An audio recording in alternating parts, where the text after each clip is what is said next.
Ahead of Veterans Day, we have a touching interview with World War II hero and Central Valley native Roger Jensen.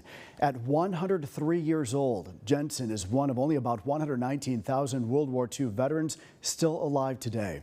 And incredibly, his crew was behind the final bombing in what is known as the last mission of World War II.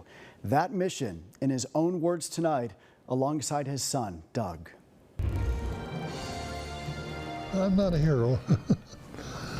But I perform my duty. And we should be grateful, and are grateful. Do you see a hero when you look at Dad? Sure. Yeah. Roger Jensen, at 103 years old, is as humble as he is sharp. His long life, tied to the Central Valley of California, is deeply rooted in family, agriculture, and philanthropy. Born on a ranch in Parlier, raised near a church in Selma, Roger was a star football player for the Selma Bears and went on to play at Fresno State. Football taught him the importance of teamwork, lessons that would serve him well for the rest of his life. Like so many others, after the attack on Pearl Harbor, Roger Jensen, 22 years old, newly married to his Fresno State sweetheart Margaret, with a newborn son at home, enlisted in the Army in 1942. With boots on the ground, his dream was in the air. That dream as a pilot took flight when he was accepted into the Air Force. He eventually landed on a team with the 315th Bomb Wing and was sent off to Guam. Our group mission overall was to eliminate the fuel system of Japan, the production and the storage and the processing, and that was our goal.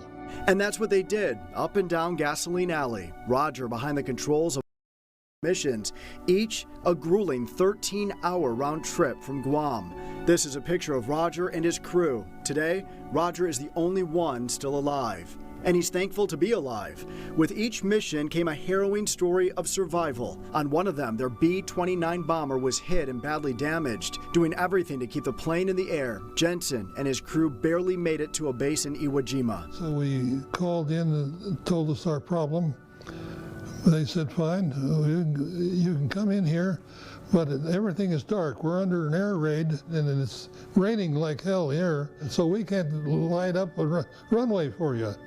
But what we will do, we will light up just some lights along the border and to your final approach.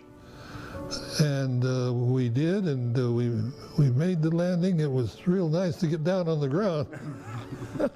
Before he knew it, he was back in the air and on to the next mission. No time to reflect on the fact they were nearly killed. You couldn't think too much about it because you'd get too emotional. And that would dissipate your effectiveness as a pilot, I think. Then came August 14th, what went down in history as the last mission. Roger and his crew lined up number 2 position, ready to take off, when would you believe they ran into engine trouble. Forced to abort, repairs were made. The team left wondering, what now? We asked, what do we do?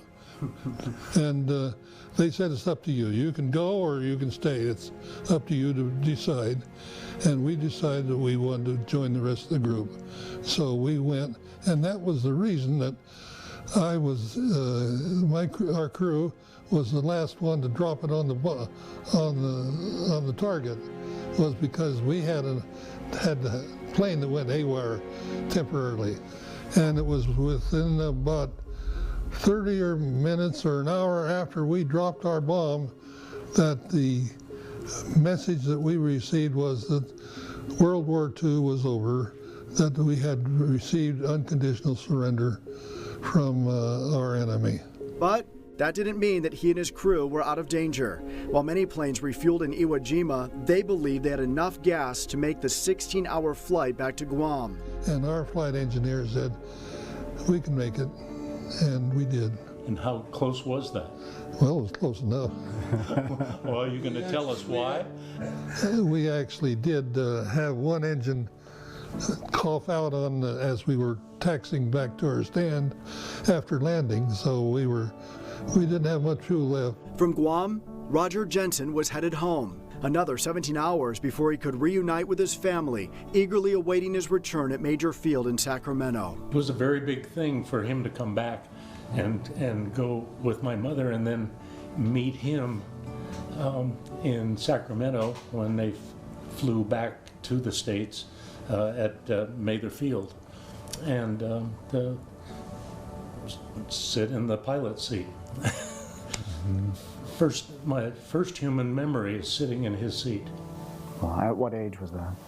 3. Wow. A long time ago. An unforgettable moment burned into Doug's memory, an admiration of his father that would build an incredible bond for many decades to come. What does he mean to you? Well, an awful lot. And that's mutual. Oh, the relationship between the two of them is so special, and if this story can't get more incredible than this, he also saw from the air the mushroom cloud of the second atomic bomb known as Little Boy. He tells me he knew that that was a sign that the war was coming to an end. Tonight we showed you Roger's impact on his country, but his story does not stop there. In fact, it's just getting started. Tomorrow night at 6, I will show you Roger's impact on his community, how he created jobs in ag here in the Central Valley, and his incredible gift to Fresno State that will help generations to come. That's tomorrow night at 6.